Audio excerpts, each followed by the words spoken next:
शुक्लां भरधरं विष्णुं शशिवर्णं चतुर्भुजं प्रसन्नवदनं ध्यायेत् सर्वविघ्नोपशान्तये। ॐ सहना भवतु सहनौ भुनक्तु सह वीर्यं करवावहै तेजस्विनावधीतमस्तु मा विद्विषावहै। ॐ शान्तिः शान्तिः शान्तिः। अगजाननपद्मार्कं गजाननमहर्निशम् अनेकदन्तं भक्तानाम् एकदन्तमुपास्महे। श्रीमहागणपतये नमः।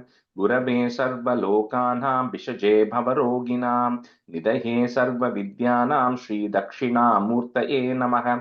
अस्मद्गुरुचरणारविन्दाभ्यां नमः। वसुदेवसुतं देवं कंसचाणूरमर्दनं देवकी परमानन्दं कृष्णं वन्दे जगद्गुरुं। ज्ञानानन्दमयं देवं निर्मलस्फटिकाकृतिम् आधारं सर्वविद्यानां श्रीहयग्रीवमुपास्महे। श्रीहयग्रीवमूर्तये नमः। सरस्वती नमस्तुभ्यं वरदे कामरूपिणि विद्यारम्भं करिष्यामि सिद्धिर्भवतु मे सदा। श्रीमहासरस्वत्यै नमः। उमाकोमलहस्ताब्ज सम्भावितललाटकम् हिरण्यकुण्डलं वन्दे कुमारं पुष्करस्वजं। வெற்றிவேல் முருகனுக்கு ஹரஹரோஹரா. லோகவீரியம் மகாபூஜ்யம் சர்வரக்ஷாகரம் விபும் பார்வதி ஹிருதயானந்தம் சாஸ்தாரம் பிரணமாம்யகம். சுவாமியே சரணமையப்பா. வாகர்த்தாபிவ சம்பிருக்தௌ வாகர்த்த பிரதிபத்தயே जगदः पितरौ वन्दे पार्वती परमेश्वरौ। श्री पार्वती परमेश्वराभ्यां नमः। कोमलं कूजयन् वेणुं श्यामलोऽयं कुमारकः वेदवेद्यं परब्रह्म तस्मै श्रीगुरवे नमः। अस्मद्गुरुचरणारविन्दाभ्यां नमः।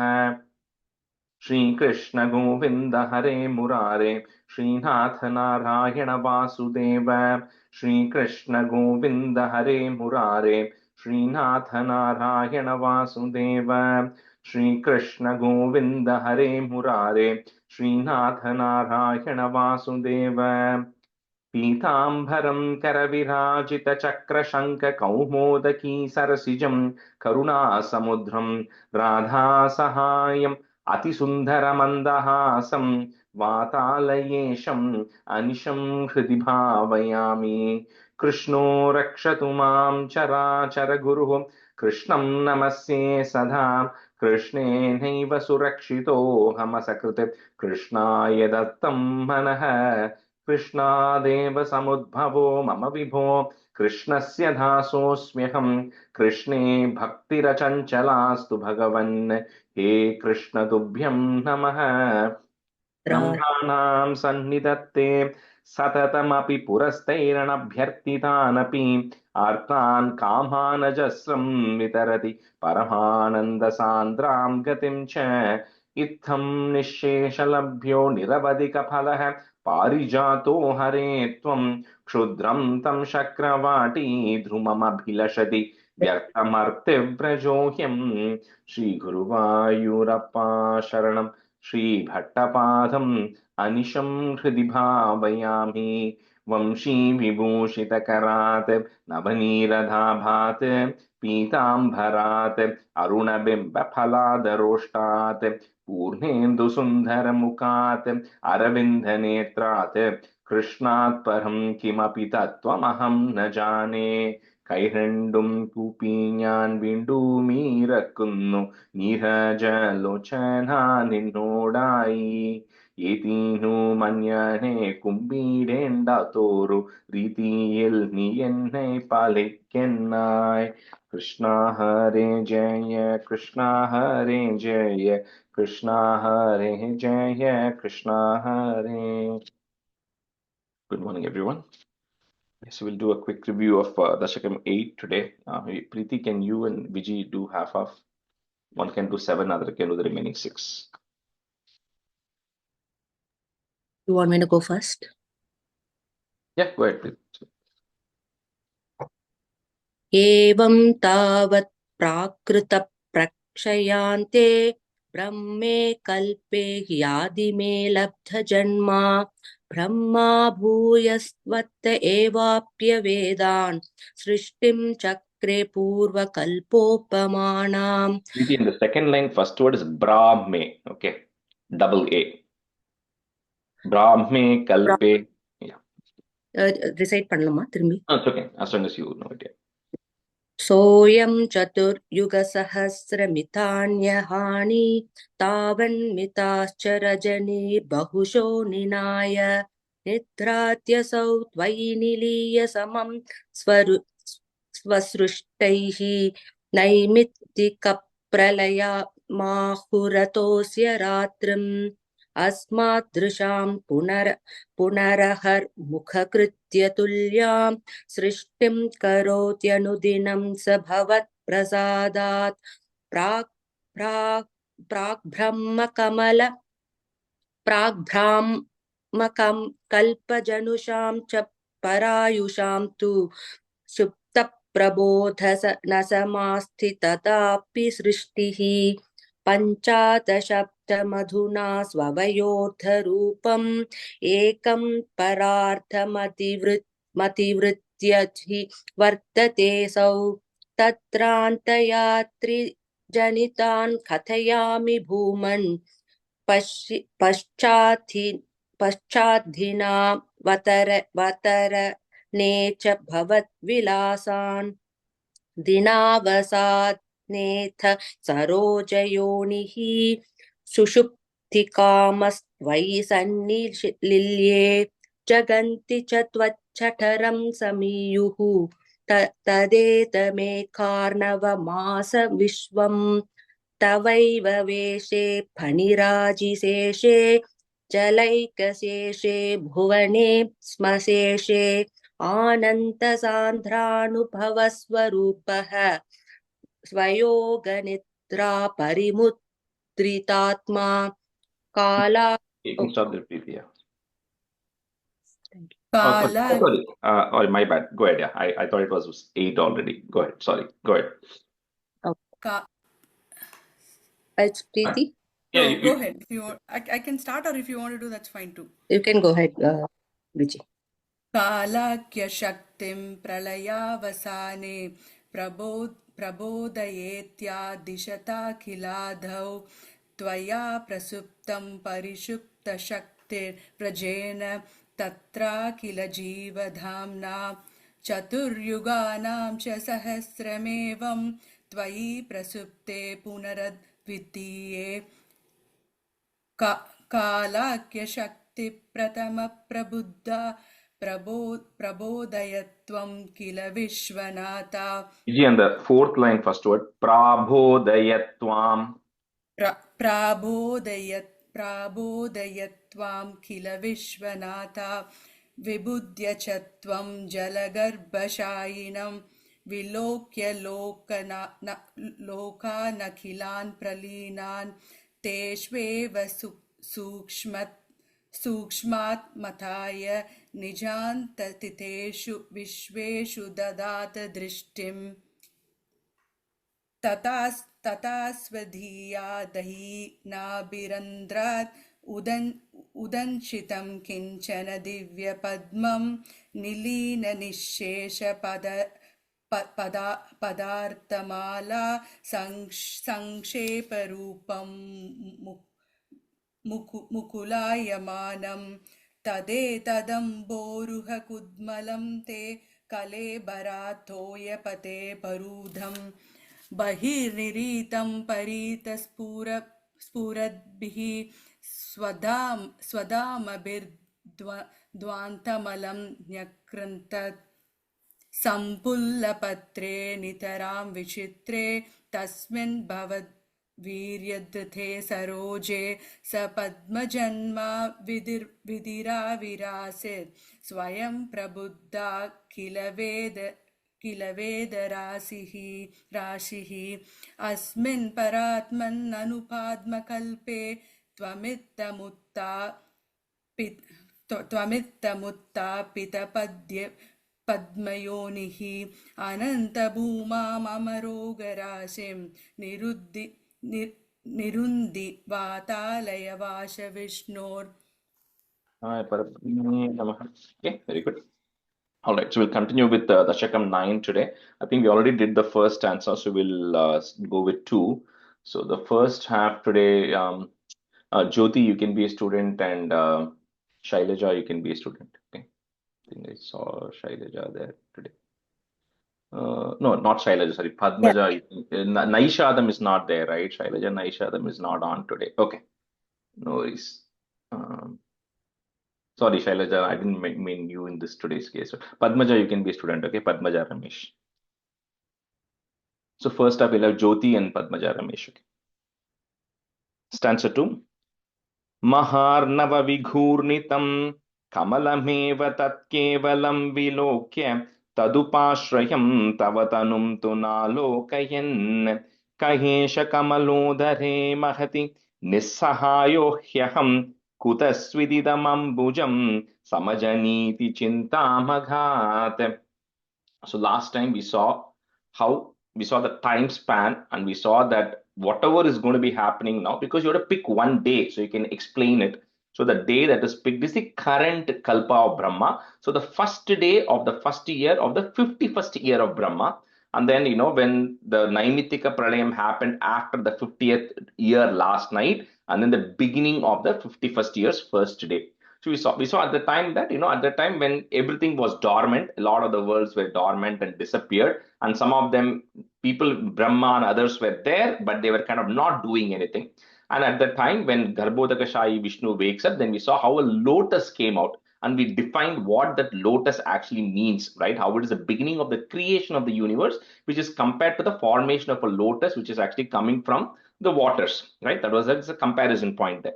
So here, Brahma, when he wakes up, again, like we said, the waking up doesn't mean he's sleeping, but he's now ready to start doing things, right? So when Brahma wakes up, at the times he sees that, he's unclear about the state of the universe that is there currently. It is like he knows who he is. He knows, I'm Brahma, I'm the creator, I need to go and do the creation.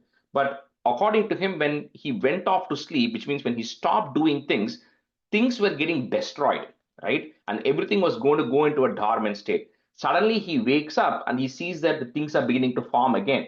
So Brahma is really beginning to get confused. And even though he is a highly intelligent, and again, like I said, he is a very easy reference for me to use. I'm just using that. But even though Brahma is highly intelligent and Brahma is responsible for creation, even he is lacking that knowledge, or he has the ignorance, right, as to where all this is coming from. So Brahma tries to look around and he tries to find out how everything is happening. He's trying to introspect because he can't go too far wandering around. So he's also trying to introspect to say, how could this have come? So he's using logical reasoning first, but nothing. He's not able to understand where this creation has suddenly come from, right? He's unable to comprehend. So Maharnava Vighurnitam, comma, Kamalameva Tat Kevalam, put a plus. And then after the next word, Vilokya, in the next line, put a comma. So one comma after Maharnava Vighurnitam, then Kamalameva Tat Kevalam Vilokya, together, comma, Tadupashrayam, Tava Tanumtu Nalokayan. Maharnava Vighurnitam, Kamalameva Tat Kevalam Vilokya, Tadupashrayam, Tava Tanumtu Nalokayan.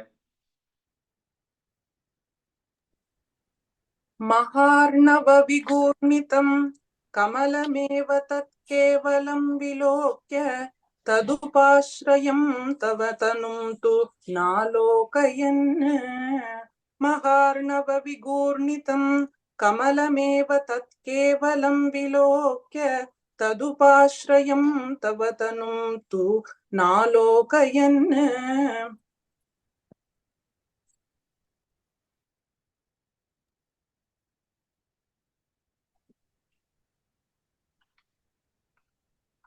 Rajesh, is it going to me? Yeah, you. Yeah. Oh, okay. There are two Jyotis, right? So, Yeah, you. Other Jyoti is not here today. Yeah. oh, okay. Yeah, thank you. Yeah, I'll do it. Maharnavavikhurnitam kamalameva tat kevalam vilokya tadupashrayam tava tanundvanalokayan. Maharnavavikhurnitam kamalameva tat kevalam vilokya तदुपाश्रयं तव तनुन्दनालोकयन् क एष कमलोदरे महति, comma, nissahayo hyaham.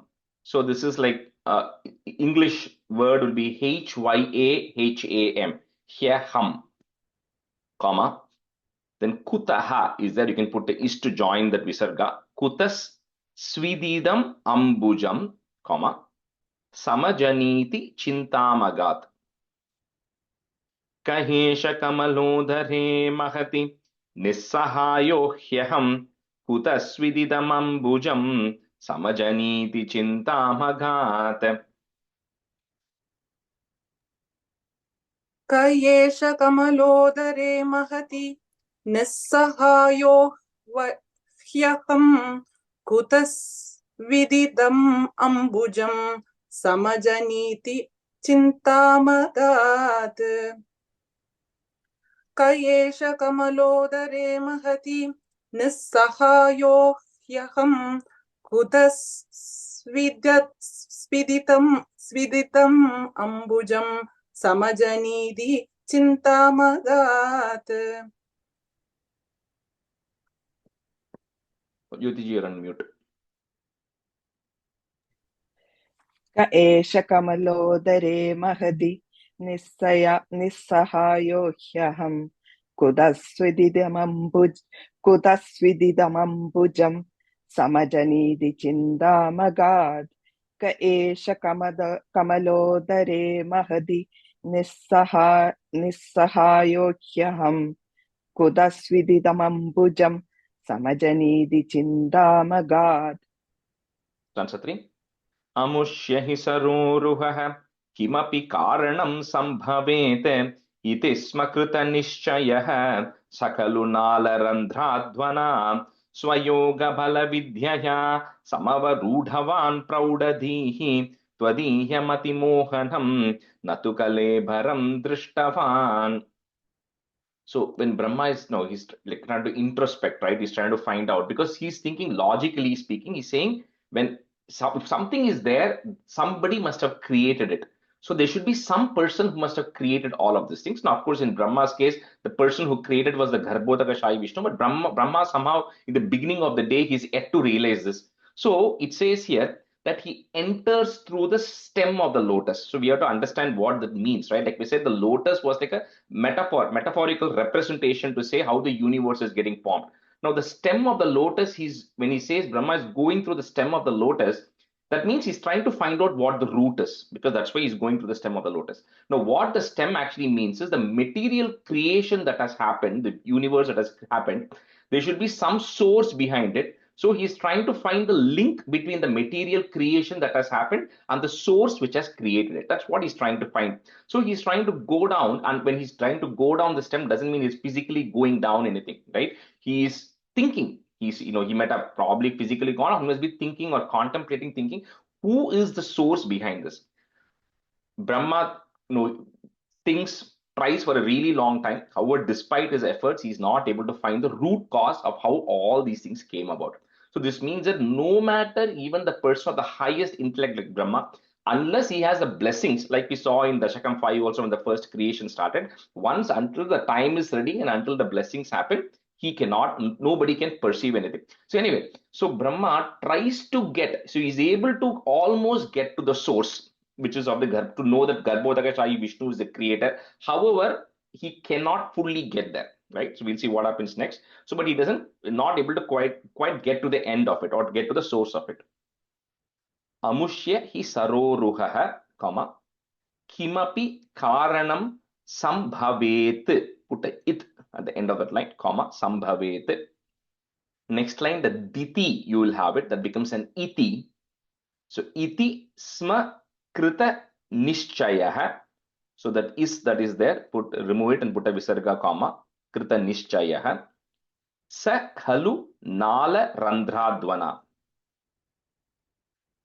Amushya hi saroruhah kimapi karanam sambhavet iti sma krita nishchayah sa khalu nala randhradvana. Amushya hi saroruhah किमपि कारणं सम्भवेत् इति स्म कृत निश्चयः स खलु नालरन्ध्राध्वना अमुष्य हि सरोरुहः किमपि कारणं सम्भवेत् इति स्म कृत निश्चयः स खलु नालरन्ध्राध्वना अमुष्य हि सरोरुहः किमपि कारणं सम्भवेद् इति स्म कृतनिश्चयः स खलु नालरन्ध्राध्वना अमुष्य हि सरोरुहः किमपि कारणं सम्भवेद् इति स्म कृतनिश्चयः स खलु नालरन्ध्राध्वना स्वयोग बल विद्यया samavaroodhavan praudhadhihi. So put a visarga at the end there and a comma, praudhadhihi. Next line, if you have a is at the beginning of that word, that will go away. Twadiyam ati mohanam, comma, natu kalebaram drishtavan. Swayoga bala vidyaya samavaroodhavan praudhadhihi. Twadiyam ati mohanam natu kalebaram drishtavan. स्वयोग बल विद्यया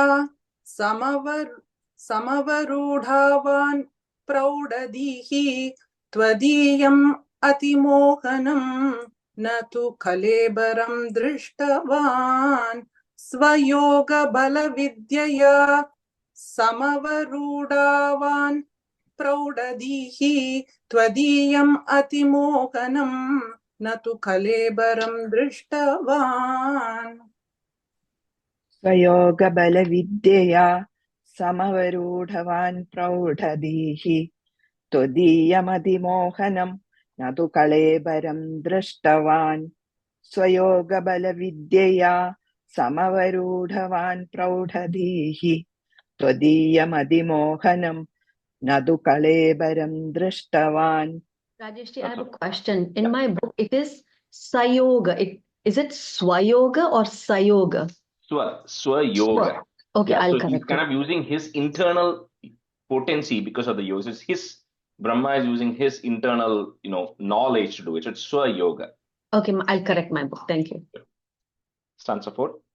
Tatas sakala nalika vivara margago margayenne prayasya shatavatsaram kimapi naiva sandrishtavan nivritya kamalodhare sukha nishanna ekagradhihi samadhi balamadade pavadanugrahaikagrahi. This is he spent 100 divine years. So we said in the image I sent, like 100 human years is 1 year Deva Varsha. So he spent 100 Deva Varshas, which in the grand context of Brahma is not much. But anyway, for 100 divine years, Brahma kept searching or trying to contemplate what is happening, but he was not able to do it. But like we all know, when we try to pursue something, when too much time passes, we then get very afraid because we feel like we're running out of time. So Brahma has a similar feeling. He's saying, what, I've been trying for so long, but I'm not able to get to the source. And it says he goes through the various holes of the lotus stem, which means that he's exploring different paths to find out what the source can be. Finally, when he's not able to get to anything, he decides, what, I'm going to come back.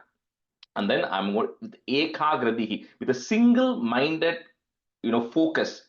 He says, I'm going to do my meditation. So he gets into a state of samadhi. He says, because I'm not able to look outside, I'm going to look for answers inside, right? As to what is the solution to my problem, right? How do I get to the source of this? So he then gets into a state of samadhi where he says, I'm going to stop looking out. And with a single-mindedness, he starts looking inside now. So tataha, put a is, tatas sakala nalika vivara margago margayenne, prayasya shata vatsaram, kimapi naiva sandrishtavan. Tatas sakala nalika vivara margago margayenne prayasya shata vatsaram kimapi naiva sandrishtavan. ततः सकलनालिका विवरमार्गगो मार्गयन् प्रयस्य शतवत्सरं किमपि नैव सन्दृष्टवान् ततः सकलनालिका विवरमार्गगोमार्गयन् प्रयस्य शतवत्सरं किमपि नैव सन्दृष्टवान् ततः सकलनालिका विवरमार्गगो मार्गयन् प्रयस्य शतवत्सरं किमपि नैव सन्दृष्टवान् ततः सकलनालिका विवरमार्गगो मार्गयन् प्रयस्य शतवत्सरं किमपि नैव सन्दृष्टवान् निवृत्य कमलोदरे सुख निषन्न एकाग्रदीः समाधि बलमाधदे Bhavat Anugrahai Kagrahi. If you want to break it, you can say Bhavat Anugrahai Kagrahi. Nivritya Kamalodhare Sukha Nishanna Ekagradihi Samadhi Bhalamadadhe Bhavad Anugrahai Kagrahi. निवृत्य कमलोदरे सुख निषण्ण एकाग्रदीः समाधि बलमाददे भवद् अनुग्रहैकाग्रही निवृत्य कमलोदरे सुख निषण्ण एकाग्रदीः समाधि बलमाददे भवद् अनुग्रहैकाग्रही निवृत्य कमलोदरे सुखनिषण्ण एकाग्रधीः समाधिबलमादधे भवदनुग्रहैकाग्रही निवृत्य कमलोदरे सुखनिषण्ण एकाग्रधीः समाधिबलमादधे भवदनुग्रहैकाग्रही. That's okay. Rajaji, what a quick question, sorry. The Nivritta Kamalodare and the line I have written, tune changes. I don't know if I wrote it wrong or no? No. Okay, thank you. Same meter. Stanza 5. Shatena parivatsaraihi drida samadhi bhando lasat prabodha vishadhi kritaha sakhalu padmini sambhavaha adrishta charamadbhutam tava hi rupamantardrisha vyachashta paritushtadhir bhujaga bhoga bhagashrayam. So by getting all his senses under control, not getting distracted, not having the mind wander, because he's in a state of samadhi. Like we saw in the Ashtanga Yoga, samadhi is the last state, right? So he's in a state of samadhi. In that state of samadhi, he now meditates for 100 again Divya Varsham, which is about 36,000 human years. So he meditates. So now when he meditates, he is then able to see within in his mind now, he is able to see who is the source of all of this, what he was not able to see before. So Brahma now sees that this whole thing, there's somebody at the bottom, the source is at the bottom, which is the Garbhodaka Shayi Vishnu, from whom into whom all of this merged when Brahma went off to rest, and from whom all of this has come back again, right? When the next Brahma's day started, or when the time was ready. So he now begins to see that. So he now gets to the source of it. And then next stanza, he's going to see the form of the Lord itself. But anyway, he now realizes, okay, I found who is the source. I found out who is responsible. It's that Garbhodaka Shayi Vishnu who is responsible for all of this, from whom I have also now woken up into this day. So he gets he's happy now because he at least got the answer. Shatena parivatsaraihi, put a visargan comma, parivatsaraihi. Next word drida, on top of it will have a ir in Sanskrit. You can remove that ir because you put the visarga.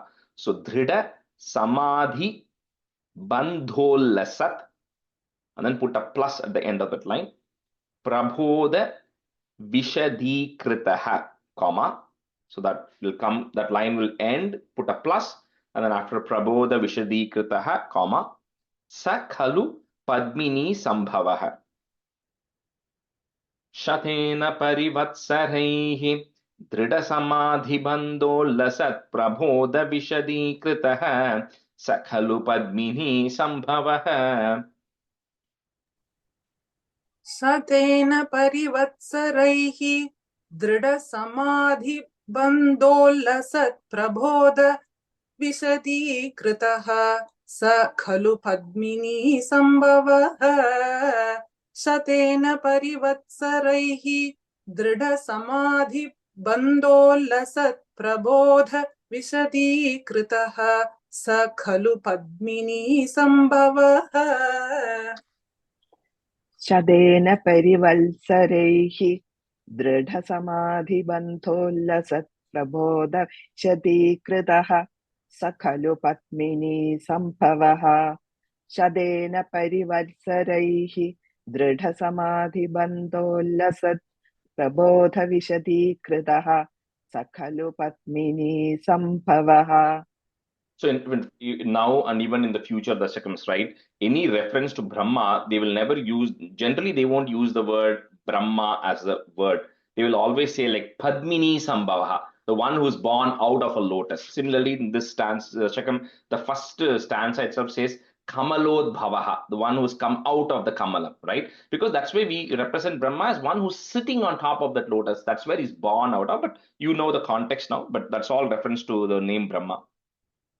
Adrishta charam comma, tavahi rupam antardrisha, then put a plus, then the whole line will come together next.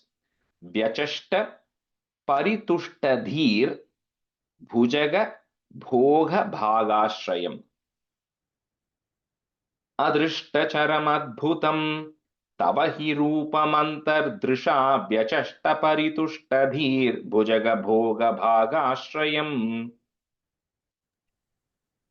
अदृष्टचरमद्भुतं तव हि रूपम् अन्तर्दृशा व्यचष्टपरितुष्टधीर्भुजगभोगभागाश्रयम् अदृष्टचरमद्भुतं तव हि रूपम् अन्तर्दृशा व्यचष्टपरितुष्टधीर्भुजगभोगभागाश्रयम् अदृष्टचरमद्भुतं तव हि रूपमन्तर्दृशा व्यचष्टपरितुष्टधीर्भुजगभोगभागाश्रयम् अदृष्टचरमद्भुतं तव हि रूपमन्तर्दृशा व्यचष्टपरितुष्टधीर्भुजगभोगभागाश्रयम्. Stanza 6. किरीटमकुटोल्लसत् कटकहारकेयूरयुं मनस्फुरितमेकलं सुपरिवीतपीताम्बरं कलाय कुसुमप्रभं कलतलोल्लसत्कौस्तुभं वपुस्तदयि भावये कमलजन्मने धर्षितम्.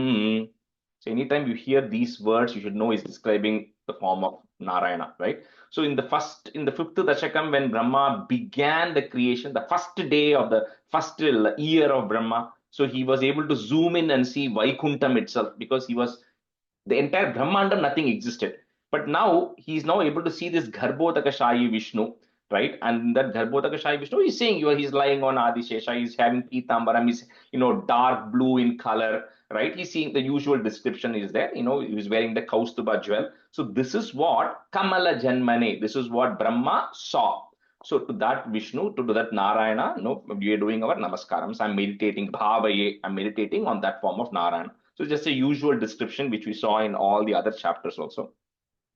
So Kirita Makutolla Sat, comma, Kataka Hara Keyura Yung, and then put a plus. Mani Spurita Mekalam, comma, Suparivita Pitambaram. Kirita Makutolla Sat, Katakaharakeಯೂರಯುಂ ಮಣಿಸ್ಫುರಿತಮೇಖಲಂ ಸುಪರಿವೀತಪೀತಾಂಬರಂ. किरीटमकुटोल्लसत् कटकहारकेयूरयुं मणिस्फुरितमेकलं सुपरिवीतपीताम्बरम् किरीटमकुटोल्लसत् कटकहारकेयूरयुं मणिस्फुरितमेकलं सुपरिवीतपीताम्बरम्. किरीटमकुटोल्लसत् कडकहारकेयूरयुं मणिस्फुरितमेखलं सुपरिवीतपीताम्बरम् किरीटमकुटोल्लसत् कडकहारकेयूरयुं मणिस्फुरितमेखलं सुपरिवीतपीताम्बरम् कलाय कुसुम प्रभं गल तलोल्लसत् कौस्तुभं वपुस्तदयि भावये कमल जन्मने दर्शितम् कलाय कुसुम प्रभं गलतलोल्लसत् कौस्तुभं वपुस्तदयि भावये कमल जन्मने दर्शितम्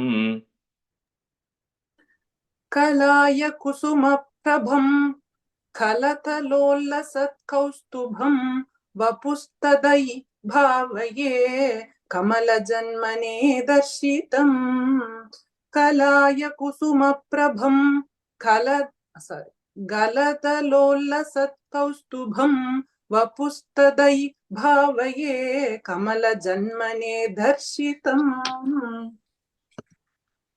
कलाय कुसुमप्रभं गलतलोल्लसत्कौस्तुभं वपुस्तदयि भावये कमलजन्मने दर्शितम् कलाय कुसुमप्रभं गलतलोल्लसत्कौस्तुभं वपुस्तदयि भावये कमलजन्मने दर्शितम् Stanza 7. श्रुते प्रकरधर्षित प्रचुर वैभव श्रीपते हरे जय जय प्रभो पदमुपैषि दिष्ट्या दृशोः कुरुष्व धियमाशु मे भुवन निर्मितौ कर्मटाम् इति द्रुहिण वर्णित स्वगुण बंहिमा पाहि माम्. So when Brahma finally sees the Garbhodakashayi Vishnu, so now not only is he in his mind, he is not only able to get the vision of the Lord, but the moment you get the vision of the Lord, all your answers to your questions also you will get, which is essentially a simple thing. What Brahma is actually showing us here is, if you are not able to get your answers by trying to intellectually trying to solve it, he says you go into a state of meditation, you will hopefully get the answer. That's what it is Brahma. That's what happened, because now he's not only able to see the Vishnu, but he's able to also see how everything, what happened in the past, which how everything went and merged into the Vishnu, and the same thing has come out again, right? And the structure of the universe has been recreated by Vishnu in this Kalpa. So he's able to see all that. And of course, when he sees that, he then does a stuti to Vishnu, which is always, anytime, anybody says, first you see the Lord, naturally the stuti will come. So here Brahma is doing the same thing. He says, I'm born from you, right? I'm able to now go ahead and create all of this only because of your energy, only because of your potency. And he kind of does a big stuti and saying, Hare Jaya Jaya Prabhu, victory to you. So he does a stuti here. And at the end of it, he asks for blessing, because now Brahma knows how this has started, who is the source behind it. So he has to go ahead. In Dasakam 10, Brahma has to start creating, all these Narada and all of those beings are going to start coming from Dasakam 10, who are all like, other incarnations of Lord as well, right? So he has to then get the appropriate blessing saying, please bless me so that I can go ahead with the duty and I don't, derail in what is expected out of me, right? So he asks for the blessings and knowledge and approval from the Lord, right, before he goes forward. So Shruti Prakara Darshita Prachura Vaibhava Shripate, Hare Jaya Jaya Prabho, Padam Upaishi Dishtya Drishoho. Shruti Prakara Darshita Prachura Vaibhava Shripate, Hare Jaya Jaya Prabho, Padam Upaishi Dishtya Drishoho. श्रुति प्रकर दर्शित प्रचुर वैभव श्रीपते हरे जय जय प्रभो पदमुपैषि दिष्ट्या दृशोः श्रुति प्रकर दर्शित प्रचुर वैभव श्रीपते हरे जय जय प्रभो पदमुपैषि दिष्ट्या दृशोः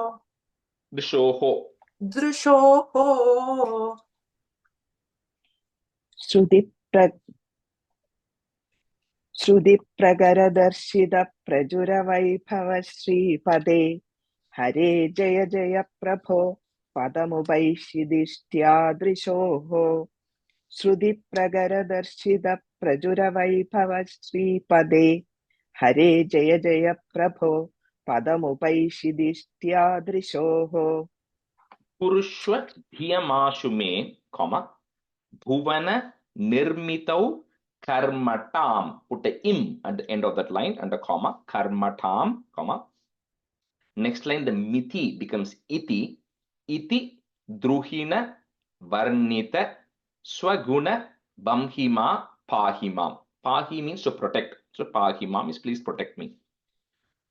कुरुष्वधियमाशु मे भुवन निर्मितौ कर्मठाम् इति द्रुहिण वर्णित स्वगुण बंहिमा पाहि माम्. कुरुष्व धियमाशु मे भुवन निर्मितौ कर्मठाम् इति द्रुहिण वर्णित स्वगुण बंहिमा पाहि माम्. कुरुष्व धियमाशु मे भुवन निर्मितौ कर्मठाम् इति द्रुहिण वर्णित स्वगुण बंहिमा पाहि माम्.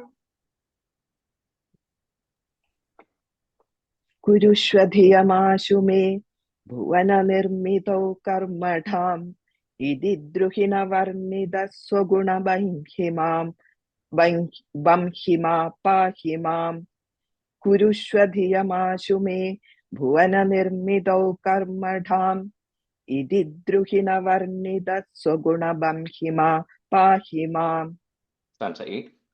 लभस्व भुवनत्रयी रचन दक्षतामक्षताम् गृहाणमदनुग्रहम् कुरु तपश्च भूयो विधे भवत्वकिल साधनी मयि च भक्तिरत्युत्कटेत्युदीर्य गिरमाददाः मुदितचेतसं वेदसम्.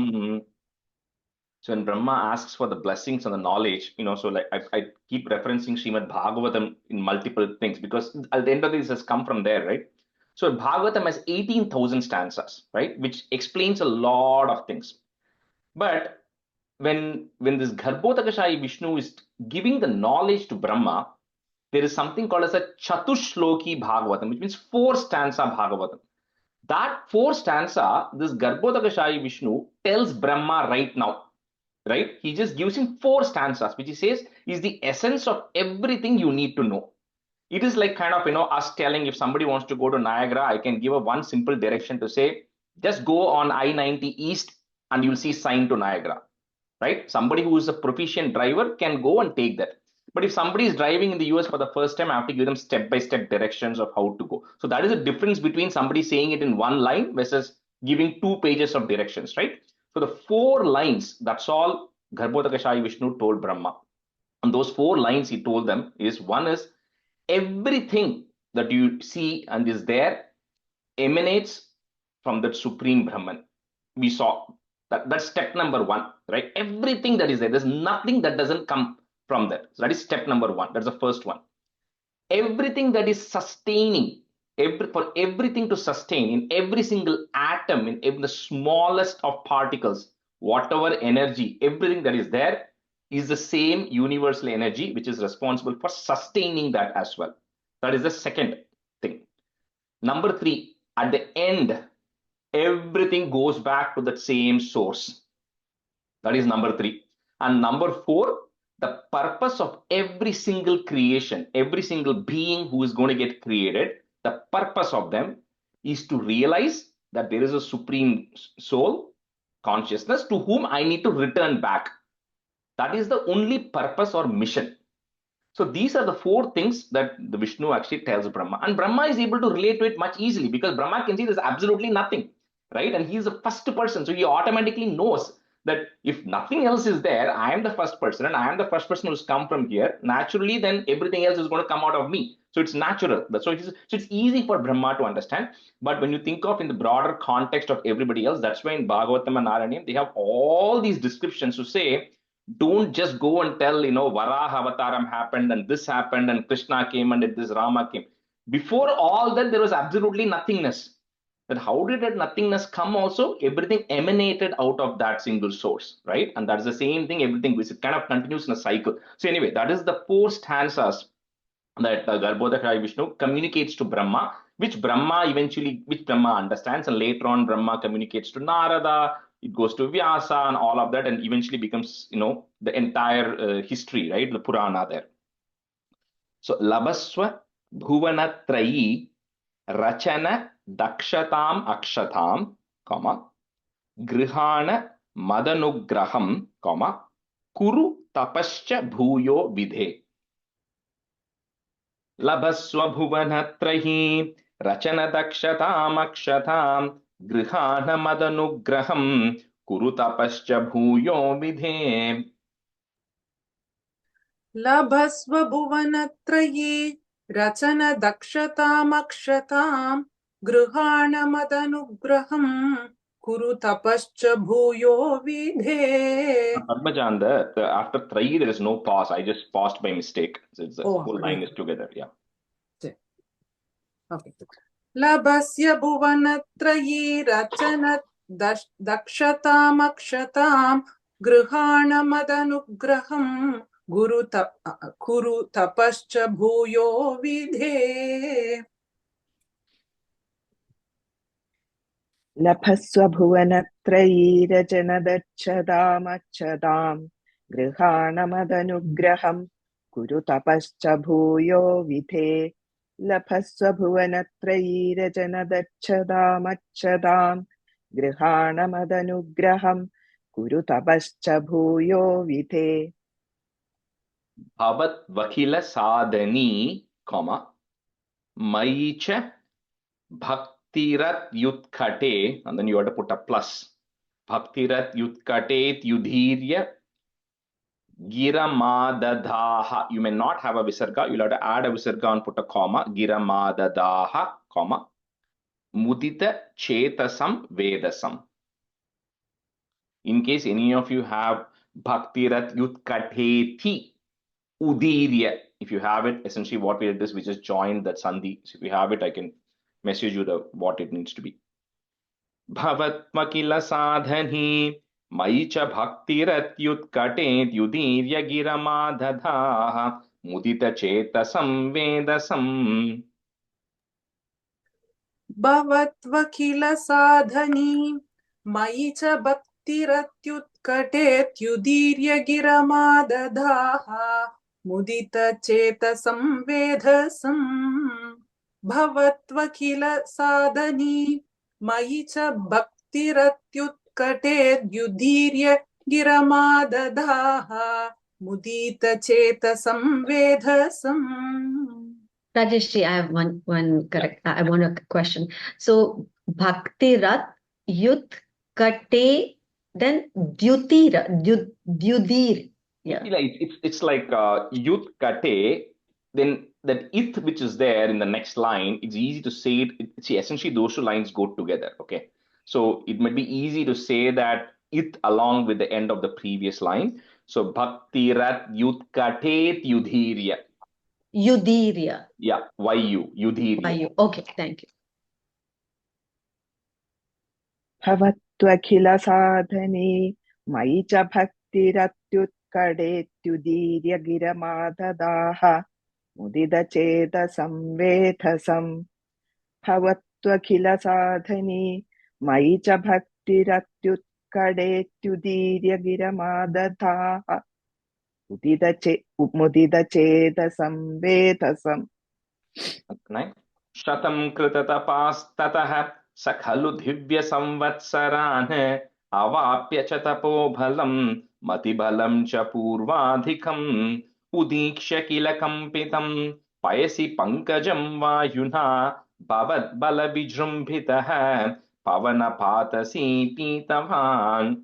So now that Brahma has got the knowledge, he now he's got the confidence. Okay, now he's ready to create. So again, before he starts the process, he again meditates, right? And then he gets now all the information which is required. And then they reference 2 things here. He says the lotus on which Brahma is sitting is swaying. And what that swaying essentially means disturbance, right? There's like disturbance that is happening. And what it is really referring to is he's seeing that while he's ready to create, the universe which is there is still unsettled, because remember, it is like coming right out of winter, right? Everything is snowed up, nothing can grow at that point, right? So it's similarly like it's very unstable, and Brahma then has to start putting the things properly. We'll see what's going to, all the beings who are going to come to help Brahma out, right, in the next Dasakam. So he has to then kind of take control over, which is what he does. So it says he drinks off all the water. And what it means is he's able to take control over everything that is there, and now he's ready to move forward with the process of creation. Shatam kritata pastatah, comma, sa khalu divya samvatsaran, put in at the end of that line, samvatsaran, comma. Next line, the na becomes a. Avapya cha tapobalam, comma, mati bhalam cha purvadikam. Shatam krita tapastatah sa khalu divya samvatsaran avapya cha tapobalam mati bhalam cha purvadikam. शतं कृततपास्ततः स खलु दिव्यसंवत्सरान् अवाप्य च तपोबलं मतिबलं च पूर्वाधिकम् शतं कृततपास्ततः स खलु दिव्यसंवत्सरान् अवाप्य च तपोबलं मतिबलं च पूर्वाधिकम् शतं कृततपास्ततः स खलु दिव्यसंवत्सरान् अवाप्य च तपोबलं मतिबलं च पूर्वाधिकम् शतं कृततपास्ततः स खलु दिव्यसंवत्सरान् अवाप्य च तपोबलं मतिबलं च पूर्वाधिकम् Udikshya kila kampitam. Sorry, one question, I'm so sorry. And the second line, avapya cha tapobalam, madibalam solnuma illa atibalam solnuma? Mati balam. Madi na mind varado annatla. One second, hold. Yeah, it is mental power. So that's what it means. So not like atibalam, like super strong kadiyadu. Tapobalam is a penance. Because of that, he gets the power of the mind. Thank you. More than Urvadikam. So more than what he had before. Udikshya kila kampitam, comma, payasi pankajam vayuna, comma, bhavat bala vijrumbitaha, comma, pavanapatasi pitavan. Udikshya kila kampitaha payasi pankajam vayuna bhavat bala vijrumbitaha pavanapatasi pitavan. எனக்கு ஒரு question. உதீக்ஷ்ய கில கம்பிதம்மா கம்பிதஹா வாங்க. Kampitam im. Okay. உதீக்ஷ்ய கில கம்பிதம் பயசி பங்கஜம் வாயுனா பவத்பல விஜృంభిதஹ பவனபாதசி பீதவான் உதீக்ஷ்ய கில கம்பிதம் பயசி பங்கஜம் வாயுனா भवद्बल विजृंभितः भवद्बल विजृंभितः पवनपातसी पीतवान् उदीच्य किल कम्बिदं पयसि पङ्कजं वायुना भवद्बलविजृम्भितः पवनपातसी पीतवान् उदीच्य किल कम्बितं पयसि पङ्कजं वायुना भवद्बलविजृम्भितः पवनपातसी पीतवान्. I just want to share something. In a kampitam, it's a gamakam, type of gamakam in Carnatic music. Shake, kampitam. So, that's Tamarai shake, right? Yeah, exactly. It's used here. Nice. Okay, we'll switch halfway through. So, Minu, you can be a student, and Jyoti, Dev, you can be a student. Stanza 10. Tavaiva kripaya punaha sarasijena tenaiva saha prakalpya bhuvanatrahim pravavrite prajanirmitau tatabida kripa bharo Guru Marutpuradhishwara Tvamashu Paripahi Mam Guru Dayokshitair Ikshitaihi.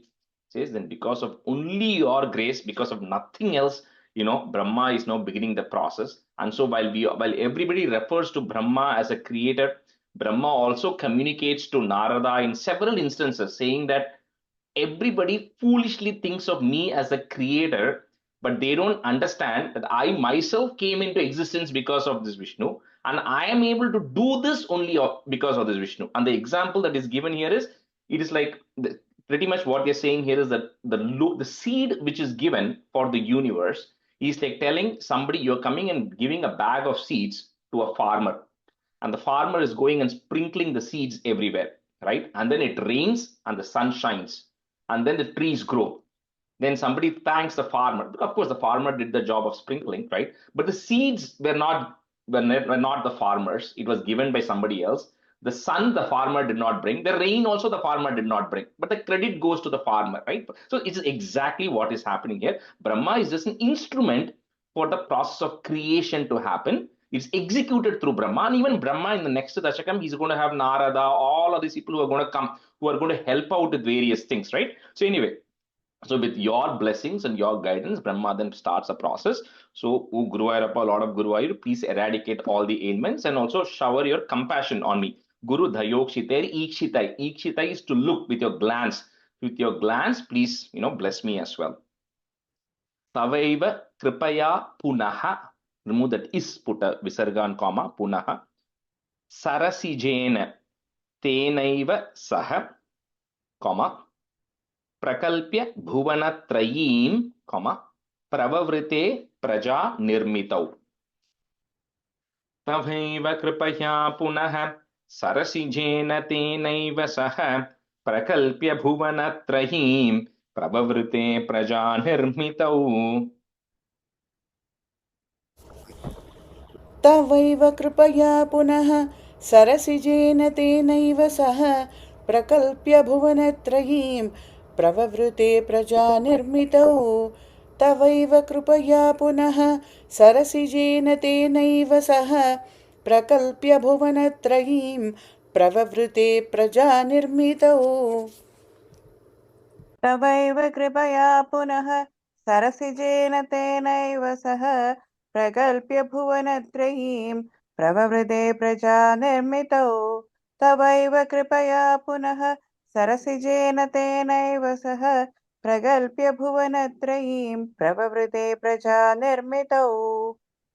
तथा विध कृपाभरो, गुरु मरुत् पुराधीश्वर, त्वमाशु परिपाहि मां, गुरु दयोक्षितैर ईक्षितैः. If you want to break, you can break it that re. दयोक्षितैर ईक्षितैः. तथा विद कृपाभरो गुरु मरुत्पुराधीश्वर, त्वमाशु परिपाहि मां गुरुदयोक्षितैरीक्षितैः.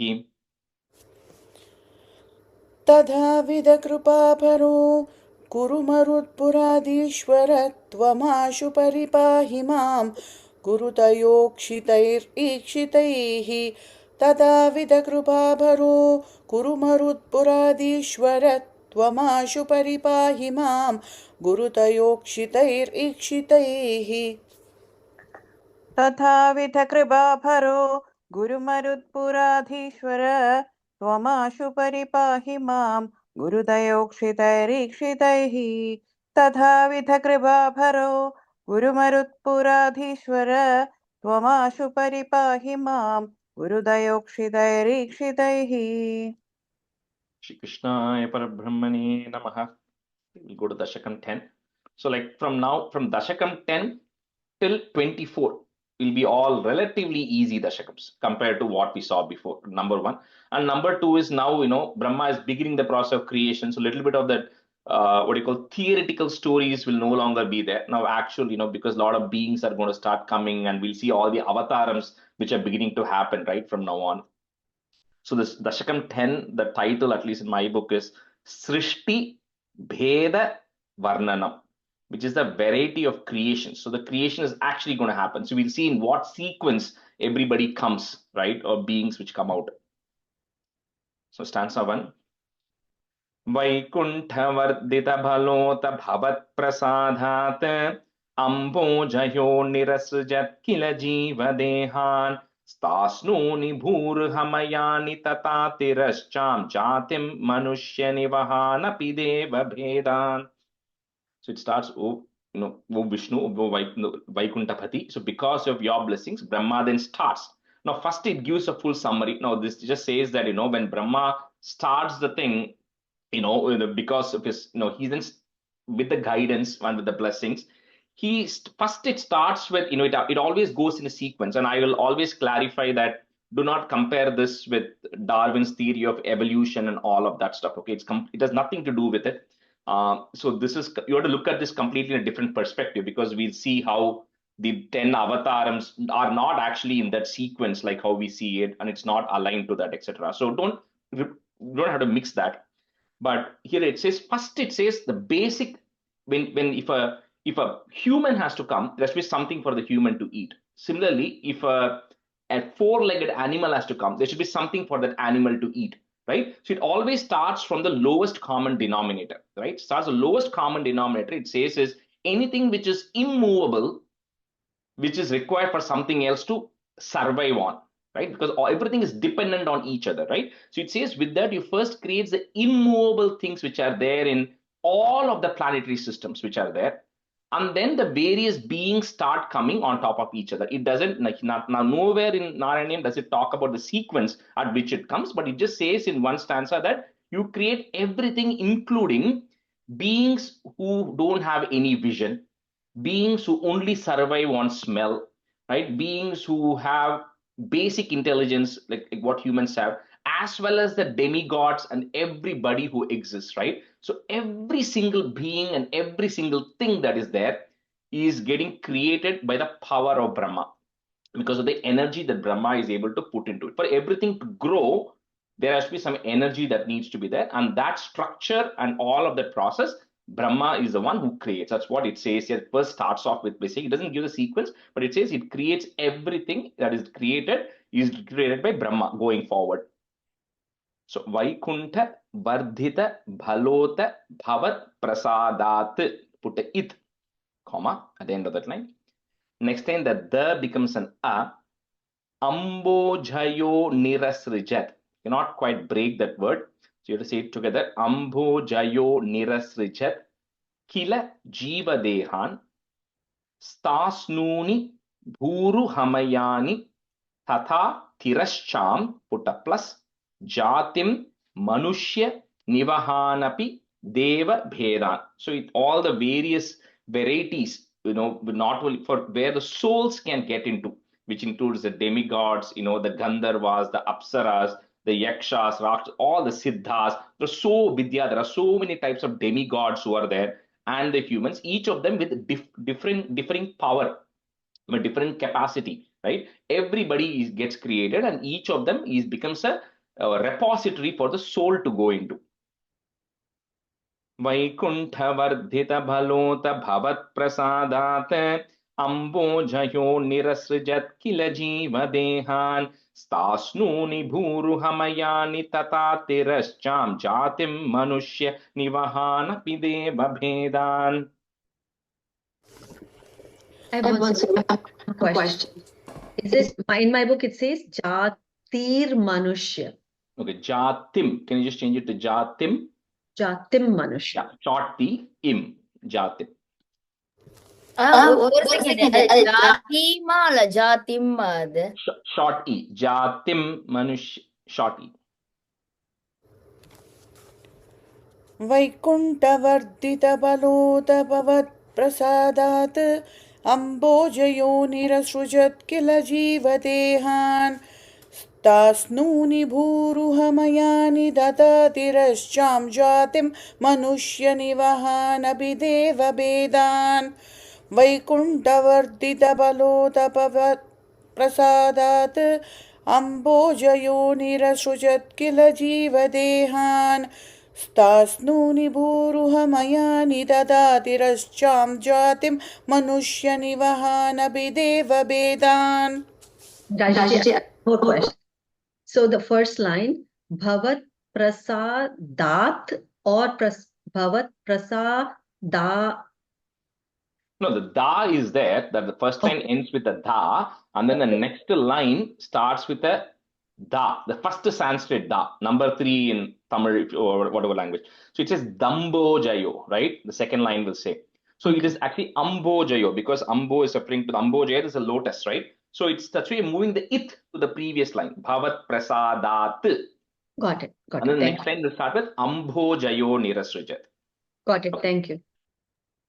वैकुण्ठवर्धितबलोत्थ भवत्प्रसादात् अम्भोजयो निरसृजत् किल जीवदेहान् स्तास्नूनि भूरुहमयानि ददातिरश्चां जातिर्मनुष्य निवहानभिदेवभेदान्. Jyoti Angan, the fourth line, first word Jatim. I think you also said Jatir im. Okay. वैकुण्ठवर्धितबलोत्थ भवत्प्रसादात् अम्भोजयोनिरसृजत् किल जीवदेहान् स्तास्नूनि भूरुहमयानि ददातिरश्चां जातिं मनुष्यनिवह अभिदेवभेदान्. So just to one comment, Madhu. So like if you think of, the two lines that you're seeing, if your book has two lines, my book has two lines and then two lines, right? The two line is actually one line in reality. Okay. So that's why when you write it in Sanskrit and you put it and a, it automatically becomes a da. Right? When you're writing it as a single line, it becomes Bhavat Prasada Dambo Jayo. It'll go as one line. Okay, that's why the da is. Now, when they write it in a book, what they do is they take that entire line, but they just cut it in half without separating those letters out, right? Which is why we are having to make these corrections. Otherwise, we read the entire thing as one line. You don't have to pause, then you just read the whole thing together. Okay. Anyway. Got it. Thank you. Thank you. Stanza 2. Mitya grahasmi matiraga vikopa bhitihi ajnana vrittimiti pancha vidham sasrishtva uddama tamasa padartha vidhana dhunaha tene tvadiya charana smaranam vishuddhye. So before the beings are getting created, like you remember what was the number 4 thing in the Chatushloki Bhagavatam was the purpose of every being is to realize that there is a supreme power into whom I need to go back. That is the purpose, main purpose. But if I am born today, and the moment I am born, I have that knowledge that my whole purpose is to go back to God, then I won't do anything. Right? Why will I take up any extra karma? Why will I do anything? Which is what is going to happen when the next 4 rishis come. But so what Brahma has to create is he has to create a framework by which the being has a level of ignorance and a centricity of I, right? And then there should be a concept of death, because like we said, the soul never dies, but the body perishes. So he has to create this general framework before actual beings can come, right? Because you say you have to build a structure. What are the basic rules and regulations and framework into which all these beings are going to operate? So that's what Brahma first creates. He first creates the forgetfulness ability. So the moment you're born, you forget everything, and then you have to start fresh, but you'll carry some of the memory. We'll see that through a lot of other examples later on, right? What memory gets carried, etc. Then there's a concept of death, the concept of death that is getting created. Then the concept of the illusory body, saying that we associate ourselves with the body. So all of that, Brahma creates, the framework he creates. When he creates, because these are all important frameworks, otherwise there's no creation cannot happen. But when Brahma creates it, he starts wondering, what am I doing? This is not giving me happiness. This is required functions, but it is not giving me the happiness which is required, because these are deceptive ones, right? So Brahma then resorts to the next step, but these are required. So he has to create it. So he establishes the framework. Then he goes to the next level of creation in the next stanza. So Mithya Grahasmi Mati. Cannot break that word.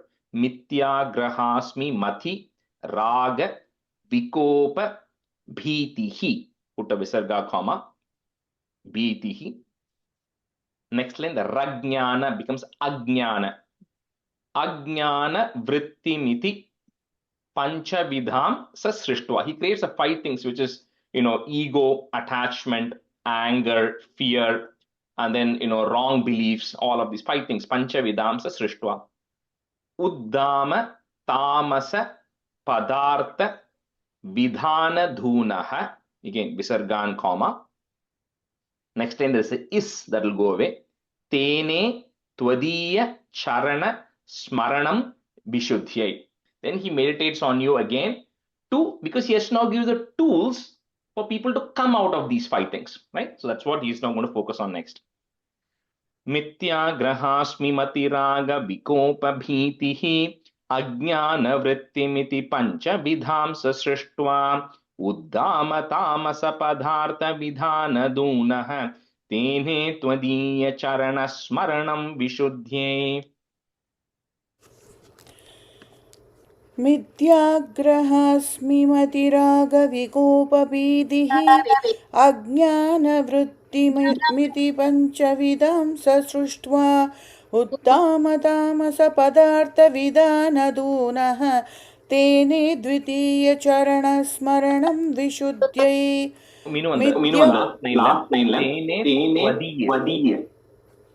तेने त्वदीय Tvadi, I think you said or something. Tvadiya. Yeah. Oh, okay. मिथ्याग्रहास्मि मतिरागविकोपभीतिः अज्ञानवृत्तिमिति पञ्चविधां ससृष्ट्वा उत्तामतामसपदार्थविधानदूनः तेने द्वितीयचरणस्मरणं विशुद्ध्यै Vidya. Somebody is asking something. Yep. मिथ्याग्रहास्मि मतिरागविकोपभीतिः अज्ञानवृत्तिमिति पञ्चविधां ससृष्ट्वा उत्थामतामसपदार्थविधानदूनः तेने त्वदीयचरणस्मरणं विशुद्ध्यै मिथ्याग्रहास्मि मतिरागविकोपभीतिः अज्ञानवृत्तिमिति पञ्चविधां ससृष्ट्वा उत्थामतामसपदार्थविधानदूनः तेने त्वदीयचरणस्मरणं विशुद्ध्यै. So Brahma now, so I say, stanza 3. Tavat sasarja manasa sanakam sanandham bhuyas sanatana munim cha sanat kumaram te srishti karmani tu tena niyujyamanaha tvatpada bhakti rasika jagruhur navani. So Brahma, he created this ego, so we will attach to ourselves. We have the identity of I. At the same time, we also have an ignorance, not realizing that it is not us, it's the soul, is the I, right? So anyway, all of that is there. So Brahma then he has to give the tools. So he gives the tools, he makes the tools available, which is the various forms of yoga through which you can attain the Lord. Because like I said in the 4th Dasakam, yoga root word is yuj, which means union with the Lord. So that yoga, he creates all the forms, now including the Sankhya yoga, which we're going to see in Dashakam 15. Then he creates the various austerities one can actually perform to come out of these, right, and come to spiritual perfection. Then the first set of beings, and I'll use the word beings because these are not humans, right? I don't know a better word to use, but the first set of beings which get created are the 4 Kumaras, which is Sanaka, Sanandha, Sanatana, Sanat Kumara.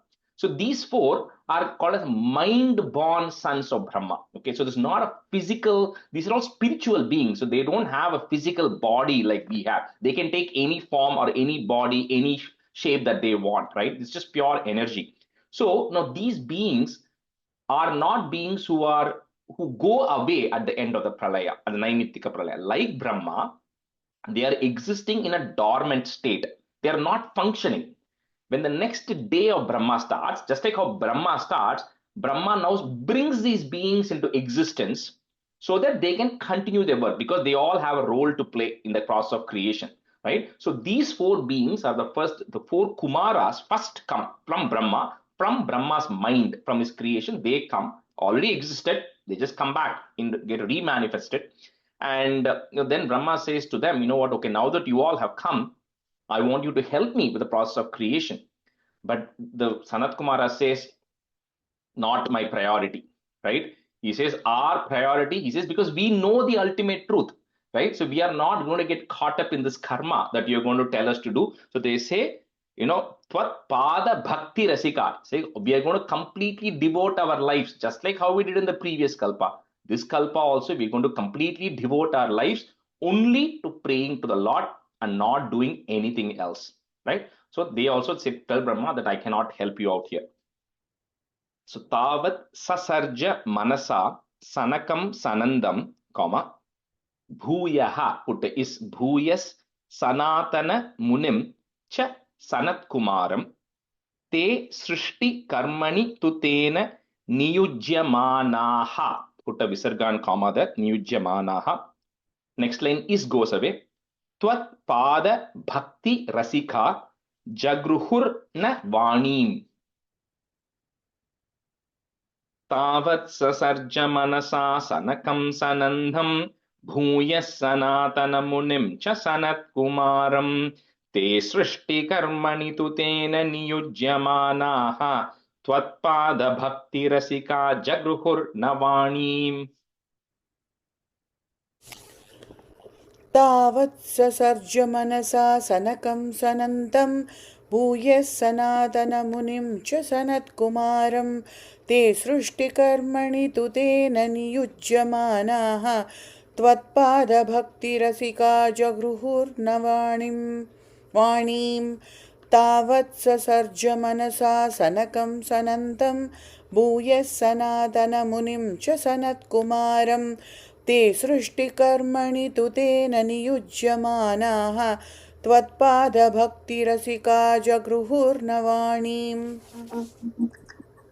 तावत् ससर्ज मनसा सनकं सनन्दं भूयः सनातनमुनिं च सनत्कुमारं ते सृष्टिकर्मणि तु तेन नियुज्यमानाः त्वत्पादभक्तिरसिका जगृहुर्नवाणीम्.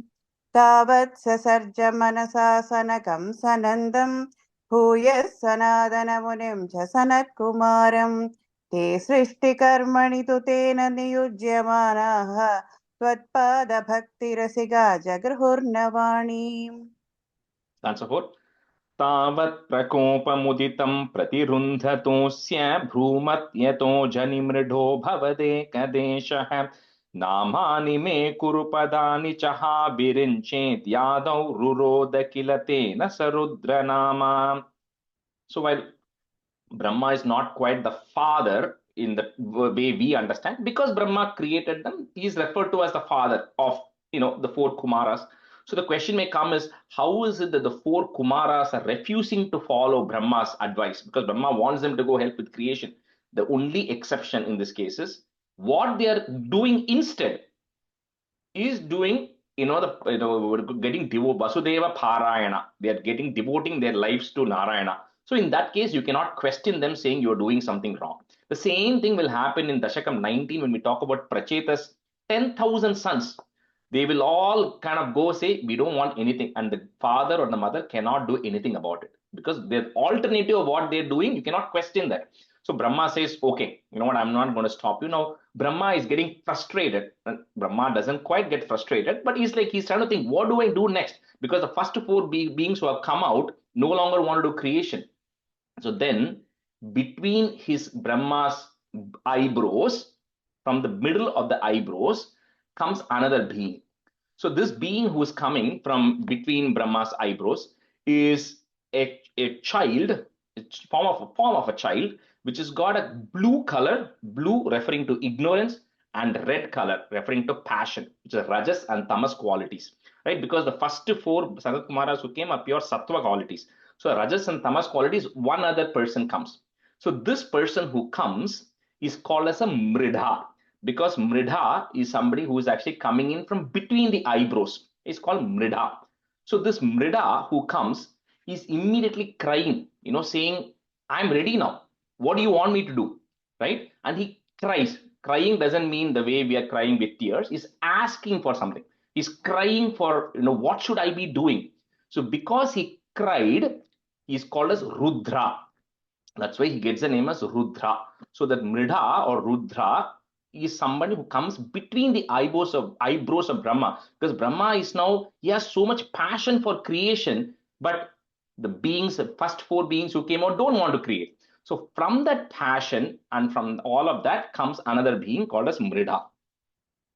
So Tavat Prakopam Uditam Pratirundhatosya, put a plus, Bhrumat Yatojhani Mridho Bhavadeka Deshaha. So first two lines together. Namani me kuru padani cha ha virinche. You have virinche, you put a plus. The next line will have tyadav. So you cannot say that together. Virinche tyadav ruroda kila tenasa rudra nama. Tavat prakopamuditam pratirundhatosya bhrumatyato janimrido bhavadeka deshaha. नामानि मे कुरुपदानि चहा विरिञ्चेद्यादौ रुरोद किल तेन सरुद्रनामा. तावत् प्रकोपमुदितं प्रतिरुन्दतोऽस्य ब्रूमत्यतो जनि मृडो भवदेगदेशः नामानि मे कुरु पदानि चः नामानि मे कुरु पदानि चः विरिञ्चेद्यादौ रुरोद किल तेन स रुद्रनामा. तावत् प्रकोपमुदितं प्रतिरुन्दतोऽस्य ब्रूमत् यतो जनिमृढो भवदेगतेशः नामानि मे कुरु पदानि चः विरिञ्चेद्यादौ रुरोद किल तेन स रुद्रनामा. तावत् प्रकोपमुदितं प्रतिरुन्दतोऽस्य भ्रूमध्यदो जनिमृढो भवदेगदेशः नामानि मे कुरु पदानि चः विरिञ्चेद्यादौ रुरोद किल तेन स रुद्रनामा. तावत् प्रकोपमुदितं प्रतिरुन्धतोऽस्य भ्रूमध्यदो जनिमृढो भवदेगदेशः नामानि मे कुरु पदानि चः विरिञ्चेद्यादौ रुरोद किल तेन रुद्रनामा. breath கிடைக்கும். Because the two lines are together there. Okay, stanza 5. I'll say 5 and 6 meaning together. एकादशाह्वयतया च विभिन्न रूपं रुद्रं विधाय दयिता वनिताश्च दत्त्वा तावन्त्यदत्त च पदानि भवत्प्रणुन्नः प्राह प्रजाविरचनाय च सादरं तम्. So एकादशाह्वयतया, half ha, एकादशाह्वयतया च विभिन्न रूपं, comma, रुद्रं विधाय दयिता वनिताश्च दत्त्वा तावन्त्य दत्त च पदानि भवत् प्रणुन्नः, कम, प्राह प्रजा विरचनाय च सादरं तम्. एकादशाह्वयतया च विभिन्न रूपं रुद्रं विधाय दयिता वनिताश्च दत्त्वा तावन्त्य दत्त च पदानि भवत् प्रणुन्नः प्राह प्रजा विरचनाय च सादरं तम्. एकादशाह्वयतया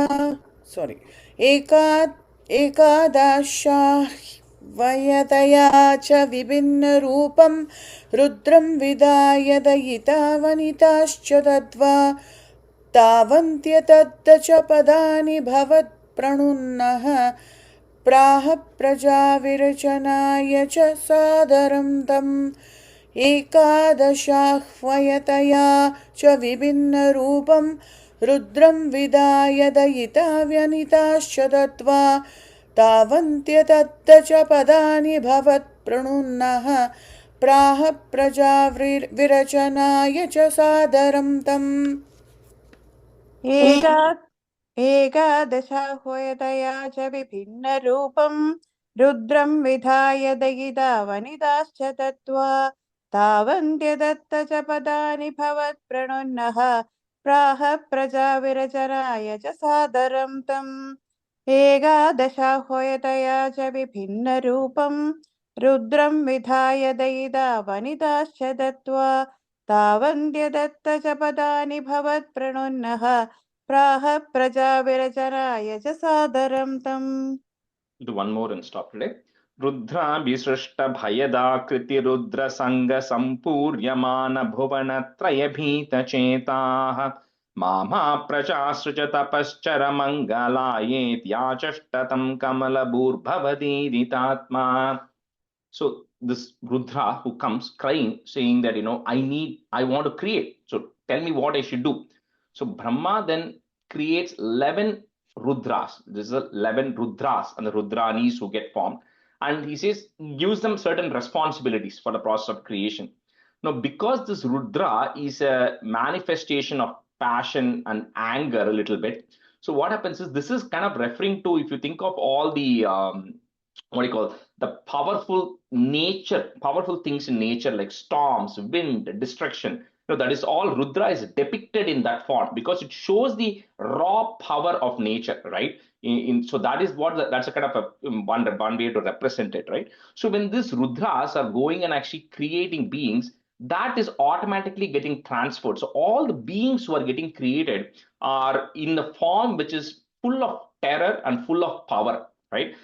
So what happens is everything will begin to get destroyed. So Brahma is saying, hold on, like this is not sustainable, right? So the way these beings are getting created, they're going around and everything is going to get destroyed. So Brahma then requests 11 Rudra saying, pause your creation and then go into a state of meditation because you're not quite ready, right? You have to then get into a level of both are required, the force is required. At the same time, it has to be equally balanced with the level of calmness. So then Wisdom told Rudra, you have to calm down, and then that calm, then tells Rudra, you go meditate, right? And then you begin the process of creation again. So that's what is happening. So that creation again comes to a standstill here. So Rudra Bisrishta Bhayadakriti Rudra Sangha, put a plus, Sampuryamana Bhuvana Traya Bhita Chetaha. Those two lines together. Ma means in Sanskrit no.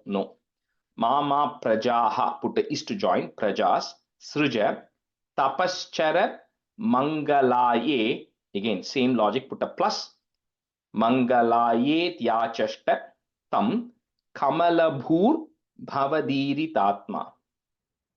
Again, first two lines together, third and fourth line together. रुद्राभिसृष्टभयदाकृति रुद्रसङ्गसम्पूर्यमान भुवनत्रयभीतचेताः mama प्रजासृज तपश्चरमङ्गलायेत्याचष्टतं कमलभूर्भवदीरितात्मा. रुद्रापि सृष्टभयताकृतिरुद्रसङ्गसम्पूर्यमाण भुवनत्रयभीतचेताः mama प्रजासृजतपश्चरमङ्गलायेत्याचष्टतं कमलभूर्भवतीरितात्मा. रुद्रापि सृष्टभयताकृतिरुद्रसङ्गसम्पूर्यमाण भुवनत्रयभीतचेताः mama प्रजासृजतपश्चरमङ्गलायेत्याचष्टतं कमलभूर्भवतीरितात्मा. रुद्राभिसृष्टभयदाकृति रुद्रसङ्घः सम्भूर्यमाण भुवनत्रयभीतचेताः mama प्रजसृज तपश्चरमङ्गलायेत्याचष्टतं कमलभूर्भवतीरितात्मा. रुद्राभिसृष्टभयदाकृति रुद्रसङ्घः सम्भूर्यमाण भुवनत्रयभीतचेताः mama प्रजसृज तपश्चरमङ्गलायेत्याचष्टतं कमलभूर्भवतीरितात्मा. Shri Krishnaya Parabrahmane Namaha.